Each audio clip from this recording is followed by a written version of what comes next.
ಆಷಾಢ ಮಾಸದ ಶುಕ್ರವಾರದ ದಿವಸ ಲಕ್ಷ್ಮೀ ಪೂಜೆಯನ್ನು ಮಾಡೋದ್ರಿಂದ ನಮಗಿರುವಂತಹ ದಟ್ಟ ದಾರಿದ್ರ್ಯವನ್ನು ಕಳೆದು ಅಷ್ಟ ಐಶ್ವರ್ಯಗಳನ್ನು ಭೋಗಭಾಗ್ಯಗಳನ್ನು ಕರುಣಿಸ್ತಾಳೆ ಆ ಮಹಾತಾಯಿ.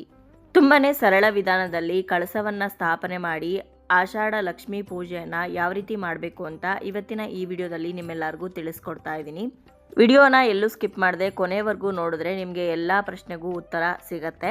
ಹಾಗಿದ್ರೆ ಇನ್ಯಾಕೆ ತಡ, ಬನ್ನಿ ವಿಡಿಯೋನ ಶುರು ಮಾಡೋಣ. ನಮಸ್ಕಾರ ಸ್ನೇಹಿತರೆ, ಶ್ರೀಕೃಷ್ಣ ಕ್ರಿಯೇಷನ್ಸ್ಗೆ ನಿಮ್ಮೆಲ್ಲರಿಗೂ ಸ್ವಾಗತ.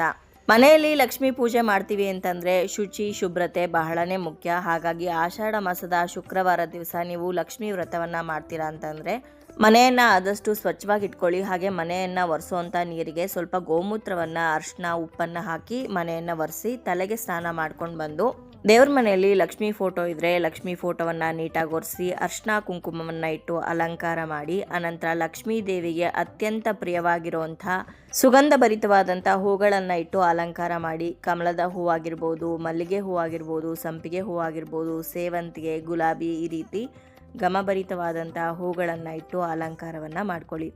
ಅನಂತರ 2 ದೀಪಗಳನ್ನು ಹಚ್ಚಬೇಕು ಲಕ್ಷ್ಮೀ ದೇವಿಯ ಅಕ್ಕಪಕ್ಕ. ದೀಪಗಳನ್ನು ಕೂಡ ನೀಟಾಗಿ ತೊಳೆದು ಅರಿಶಿನ ಕುಂಕುಮ ಇಟ್ಟು ಅವುಗಳಿಗೆ ಎಣ್ಣೆ ಬತ್ತಿಯನ್ನು ಹಾಕಿ ಹಾಗೆ ಹೂಗಳನ್ನು ಇಟ್ಟು ಅಲಂಕಾರ ಮಾಡ್ಕೋಬೇಕು. ಇನ್ನು ಕೆಲವರ ಮನೆಯಲ್ಲಿ ಲಕ್ಷ್ಮೀ ಫೋಟೋ ಇರೋದಿಲ್ಲ, ಹಾಗೆ ಲಕ್ಷ್ಮಿಯ ವಿಗ್ರಹ ಕೂಡ ಇರೋದಿಲ್ಲ. ಅಂಥವ್ರು ಏನು ಮಾಡ್ಬೋದು ಅಂದರೆ ಕಳಸವನ್ನು ಸ್ಥಾಪನೆ ಮಾಡಿ ಲಕ್ಷ್ಮೀ ಪೂಜೆಯನ್ನು ಮಾಡ್ಬೋದು.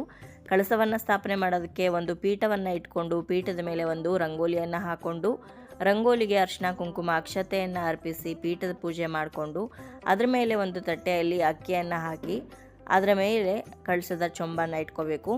ಕಳಸದ ಚೊಂಬು ಬೆಳ್ಳಿ, ಹಿತ್ತಾಳೆ, ತಾಮ್ರದ್ದಾಗಿದ್ದರೆ ಒಳ್ಳೆಯದು.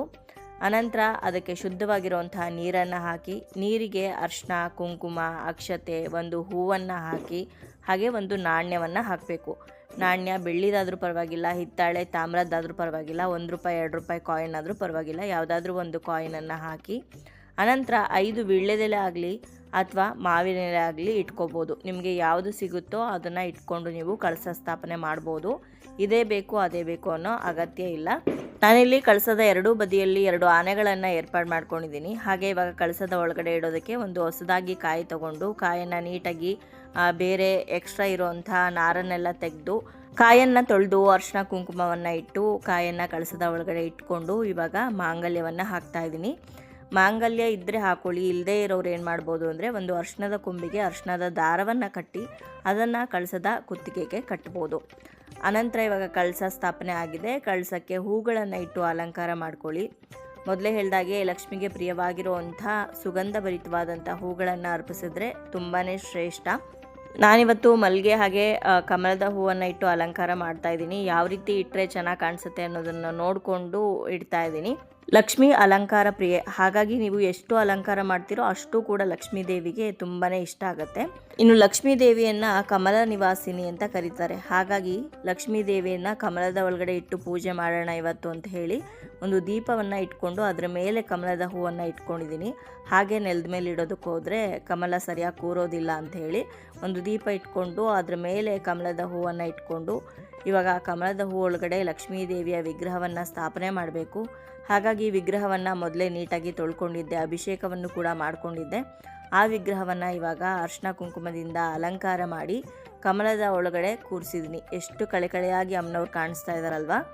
ಶುಕ್ರವಾರದ ದಿವಸ ಈ ರೀತಿ ಕಮಲದ ಹೂ ಸಿಕ್ಕಿದ್ರೆ ಖಂಡಿತ ತೊಗೊಂಡು ಬಂದಿಟ್ಟು ಲಕ್ಷ್ಮೀ ದೇವಿಯನ್ನು ಪೂಜೆ ಮಾಡಿ ತುಂಬಾ ಒಳ್ಳೆಯದಾಗತ್ತೆ. ಇನ್ನು ಲಕ್ಷ್ಮೀ ಪೂಜೆಯನ್ನು ಮಾಡುವಾಗ ಕಾಮಾಕ್ಷಿ ದೀಪ ಅಥವಾ ಗಜಲಕ್ಷ್ಮಿ ದೀಪವನ್ನು ಹಚ್ಚಿದ್ರೂ ಕೂಡ ತುಂಬಾ ಒಳ್ಳೆಯದು ಅಂತ ಹೇಳ್ತಾರೆ. ಹಾಗಾಗಿ ನಮ್ಮ ಮನೇಲಿರುವಂಥ ಕಾಮಾಕ್ಷಿ ದೀಪ ಅಂದರೆ ಗಜಲಕ್ಷ್ಮಿ ದೀಪವನ್ನು ಕೂಡ ನಾನಿಲ್ಲಿ ಒಂದು ಪೀಠದ ಮೇಲಿಟ್ಟು ತಯಾರು ಮಾಡ್ಕೊತಾ ಇದ್ದೀನಿ ಪೂಜೆಗೆ. ನಿಮ್ಮ ಮನೇಲಿದ್ದರೆ ಇಟ್ಕೊಳ್ಳಿ, ಇಲ್ಲದೇ ಇದ್ದರೆ ತೊಂದರೆ ಇಲ್ಲ. ಯಾವೆರಡು ದೀಪಗಳನ್ನು ಇಟ್ಟಿರ್ತಿರೋ ದೇವ್ರ ಮುಂದೆ ಅದೇ ದೀಪಗಳನ್ನು ಹಚ್ಚಿ ನೀವು ಪೂಜೆಯನ್ನು ಮಾಡ್ಬೋದು. ಇನ್ನು ನಾನು ಒಂದು ಕಾಮಾಕ್ಷಿ ದೀಪ ಹಾಗೆ 2 ದೀಪಗಳನ್ನು ಹಚ್ಕೊಂಡಾಗ ತುಂಬ ಜನ ಕಮೆಂಟ್ಸಲ್ಲಿ ಕೇಳ್ತಾ ಇರ್ತೀರ 3 ದೀಪವನ್ನು ಹಚ್ಬೋದಾ ಅಂತ.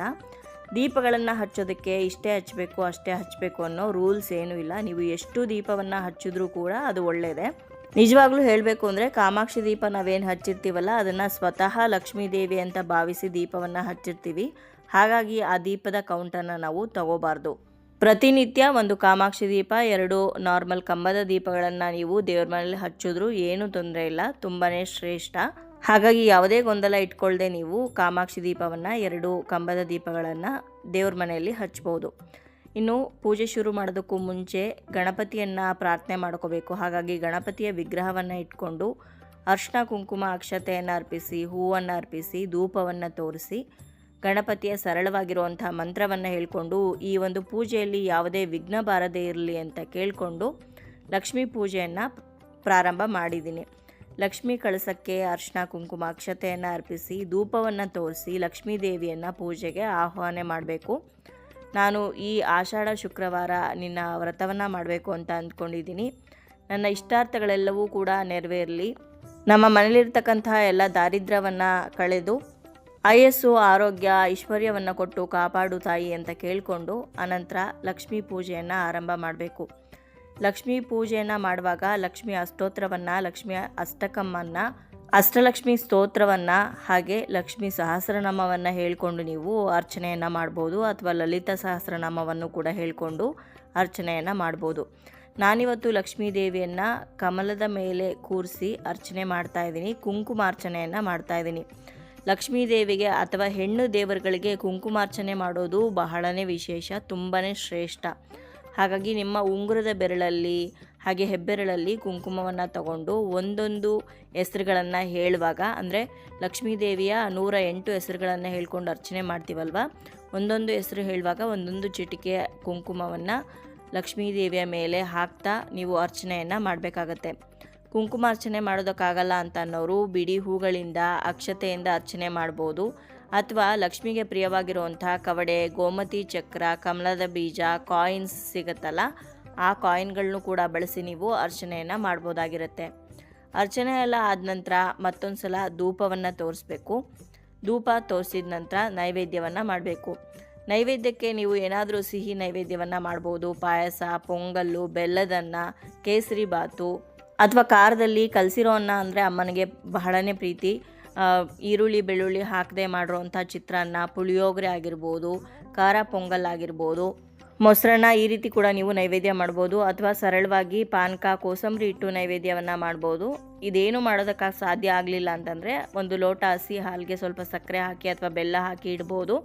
ಅಥವಾ ನಿಮ್ಮ ಮನೆಯಲ್ಲಿ ಹಣ್ಣುಗಳಿದ್ದರೆ ಹಣ್ಣುಗಳನ್ನೇ ನೈವೇದ್ಯ ಮಾಡ್ಬೋದು. ಇನ್ನು ತೆಂಗಿನಕಾಯಿ ಒಡೆದು ಕೂಡ ನೀವು ನೈವೇದ್ಯವನ್ನು ಮಾಡ್ಬೋದು. ಏನು ಮಾಡ್ತೀರಾ ಅಂತಂದರೆ, ಮೊದಲನೇ ಸಲ ಹೊಸ ಕಾಯನ್ನು ಒಡೆದು ನೈವೇದ್ಯ ಮಾಡಿ, ಎರಡನೇ ಸಲ ಈ ವಾರ ಇಟ್ಟಿರೋವಂಥ ಕಳಸದ ಕಾಯನ್ನು ಒಡೆದು ನೈವೇದ್ಯ ಮಾಡಿ ಕಳಸಕ್ಕೆ ಹೊಸ ಕಾಯಿಯನ್ನು ಇಡಿ. ಮೂರನೇ ವಾರ, ಎರಡನೇ ವಾರ ಇಟ್ಟಿರೋವಂಥ ಕಳಸದ ಕಾಯಿ ತೆಗೆದು ನೈವೇದ್ಯ ಮಾಡಿ ಹೊಸ ಕಾಯನ್ನು ನೀವು ಕಳಸಕ್ಕಿಟ್ಟು ಆ ರೀತಿ ಪೂಜೆ ಮಾಡ್ಬೋದು. ಹಾಗೆ ಲಕ್ಷ್ಮೀ ದೇವಿಗೆ ನೀವು ಮೊದಲನೇ ಸಲ ಬ್ಲೌಸ್ ಪೀಸು, ಬಳೆ ಇವುಗಳನ್ನೆಲ್ಲ ಇಟ್ಟು ದೇವಿಗೆ ಮಡಲನ್ನು ಕೂಡ ತುಂಬೋದು. ಇನ್ನು ನೈವೇದ್ಯ ಎಲ್ಲ ಆದ ನಂತರ ಕರ್ಪೂರವನ್ನು ಹಚ್ಕೊಂಡು ಮಹಾಮಂಗಳಾರತಿಯನ್ನು ಮಾಡಿ.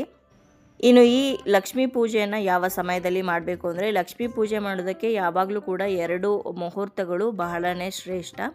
ಒಂದು ಬ್ರಾಹ್ಮಿ ಮುಹೂರ್ತ, ಇನ್ನೊಂದು ಗೋಧೂಳಿ ಮುಹೂರ್ತ. ಬೆಳಗ್ಗೆ ಬ್ರಾಹ್ಮಿ ಮುಹೂರ್ತ ಅಂತಂದರೆ ಸೂರ್ಯ ಉದಯ ಆಗೋದಕ್ಕಿಂತ ಮುಂಚಿನ ಸಮಯ, ಅಂದರೆ 5:30 ಒಳಗಡೆ ನೀವು ಪೂಜೆಯನ್ನು ಮುಕ್ತಾಯಗೊಳಿಸೋದು ಬಹಳನೇ ಶ್ರೇಷ್ಠ.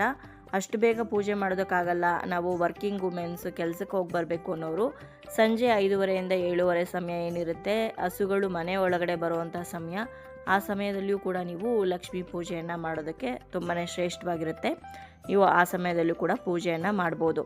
ಇನ್ನು ಪೂಜೆ ಎಲ್ಲ ಆದ ನಂತರ ಸಂಜೆ ದೇವಿಗೆ ನಾವು ಹೊಗಳಿ ಅರ್ಚನೆ ಎಲ್ಲ ಮಾಡಿರ್ತೀವಲ್ಲ, ಹಾಗಾಗಿ 2 ತುಪ್ಪದ ದೀಪಗಳನ್ನು ಹಚ್ಕೊಂಡು ಹಾಗೆ ಕೆಂಪು ನೀರನ್ನು ಮಾಡಿಕೊಂಡು ದೇವಿಗೆ ದೃಷ್ಟಿ ಆರತಿಯನ್ನು ತೆಗೀರಿ.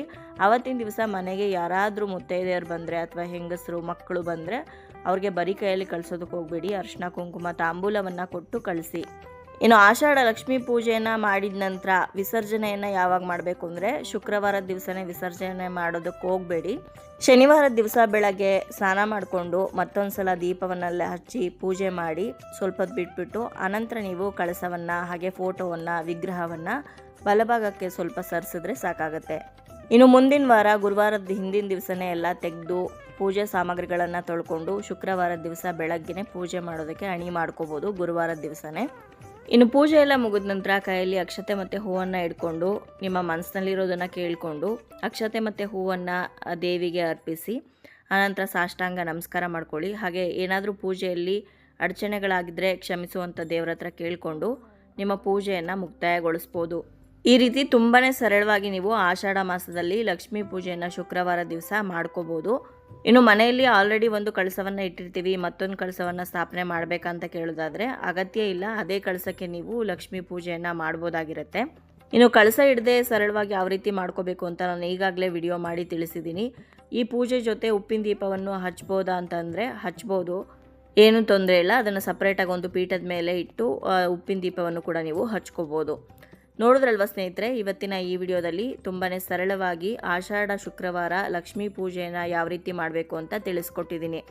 ಇವತ್ತಿನ ಈ ವಿಡಿಯೋ ನಿಮ್ಮೆಲ್ಲರಿಗೂ ಇಷ್ಟ ಆಗಿದೆ, ಉಪಯೋಗ ಆಗಿದೆ ಅಂತ ಭಾವಿಸ್ತೀನಿ. ವಿಡಿಯೋ ಇಷ್ಟ ಆಗಿದ್ರೆ ಲೈಕ್ ಮಾಡಿ, ಬೇರೆಯವ್ರಿಗೂ ಕೂಡ ಶೇರ್ ಮಾಡಿ. ಹಾಗೆ ನಿಮ್ಮ ಅನಿಸಿಕೆ ಅಭಿಪ್ರಾಯವನ್ನು ಖಂಡಿತವಾಗ್ಲೂ ಕಮೆಂಟ್ ಮುಖಾಂತರ ಬರೆ ತಿಳಿಸಿ. ಮತ್ತೊಂದು ಉಪಯುಕ್ತ ಪೂಜಾ ಮಾಹಿತಿಯೊಂದಿಗೆ ನಿಮ್ಮನ್ನ ಮತ್ತೆ ಭೇಟಿ ಆಗ್ತೀನಿ. ಅಲ್ಲಿಯವರೆಗೂ ಧನ್ಯವಾದಗಳು. ಲೋಕ ಸಮಸ್ತ ಸುಖಿನೋ ಭವಂತು.